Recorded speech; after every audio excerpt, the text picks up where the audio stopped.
Fabrizio Romano rapporte que Luis Diaz ne quittera pas Liverpool, une affirmation confirmée par Arne Slot. En revanche, Kingsley Coman est un joueur à surveiller pour le FC Barcelone. Le club catalan suit de près l'ailier français et a déjà pris contact avec lui. Ils sont conscients qu'il pourrait être disponible en prêt et Coman figure parmi les options envisagées pour renforcer le poste d'ailier gauche, bien qu'il ne soit pas le seul nom sur leur liste. Par ailleurs, Hansi Flick maintient une confiance totale en Frenkie de Jong, qu'il considère comme un joueur clé et aucun contact n'est actuellement en cours avec d'autres clubs pour son transfert. Il semble donc probable que de Jong reste au FC Barcelone. Concernant Ilkay Gundogan, bien que le FC Barcelone ait officiellement annoncé son absence lors du match au Grand-Père en raison d'une blessure, d'autres sources suggèrent qu'il s'est entraîné normalement tout au long de la semaine. Cela pourrait indiquer que son absence est en fait liée à des questions de marché, notamment des considérations économiques et techniques. Les raisons pour lesquelles le club envisage de vendre Gundogan incluent 1.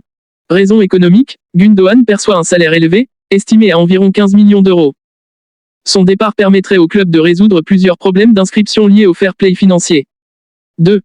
Raison technique, le poste de Gundogan est de plus en plus concurrencé, notamment par l'arrivée récente de Dani Olmo, ce qui réduit la nécessité de garder Gundogan dans l'effectif. Enfin, il est à noter que Alejandro Balde, qui avait suscité des inquiétudes après un incident lors du match contre Valence, s'entraîne désormais normalement et semble remis de ses soucis.